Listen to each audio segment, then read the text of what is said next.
ഓട്ടംതുള്ളൽ അല്ലെ. 18ാം നൂറ്റാണ്ടിൽ കുഞ്ചൻ നമ്പ്യാരാണ് ഓട്ടംതുള്ളൽ ആദ്യമായി പരിചയപ്പെടുത്തിയത്. അപ്പോൾ ആദ്യമായി ഓട്ടംതുള്ളൽ പരിചയപ്പെടുത്തിയത് കുഞ്ചൻ നമ്പ്യാരാണ്. ഇനി തുള്ളൽ പ്രസ്ഥാനത്തിന്റെ ഉപജ്ഞാതാവ് എന്നറിയപ്പെടുന്നതും ആരാണ്? കുഞ്ചൻ നമ്പ്യാരാണ്. തുള്ളലുകൾ പ്രധാനമായിട്ടും നമുക്ക് 3 തരത്തിൽ പറയാം. ഏതൊക്കെയാണ്?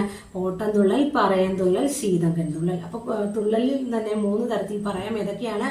ഓട്ടംതുള്ളൽ, ശീതങ്കൻ തുള്ളൽ, പറയൻതുള്ളൽ. ഇനി ആദ്യത്തെ തുള്ളൽ കൃതി ഏതാണെന്ന് ചോദിച്ചാൽ കല്യാണ സൗഗന്ധികമാണ്. അത് ശീതങ്കൻ തുള്ളലാണ്. അപ്പോൾ ശീതങ്കൻ തുള്ളലായ കല്യാണ സൗഗന്ധികമാണ് ആദ്യത്തെ തുള്ളൽ കൃതിയായിട്ട് പറയപ്പെടുന്നത്. ഇനി അടുത്തത് കുഞ്ചൻ ദിനം. അത് കുഞ്ചൻ ദിനം ആചരിക്കുന്നത് മെയ് 5-നാണ്. അപ്പൊ മെയ് 5-നാണ് കുഞ്ചൻ ദിനം. ഇനി ക്ഷേത്രകലകളിൽ ജനകീയത നേടാൻ സാധിച്ച ഒരു കലാരൂപമാണ് തുള്ളൽ. അപ്പോൾ ക്ഷേത്രകലകളിൽ ജനകീയത നേടാനായിട്ട് സാധിച്ച ഒരു കലാരൂപമാണ് എന്ത്? തുള്ളൽ. ഇനി അടുത്തതായിട്ട് ഈയിടെ കൊണ്ട് പരീക്ഷകൾക്ക്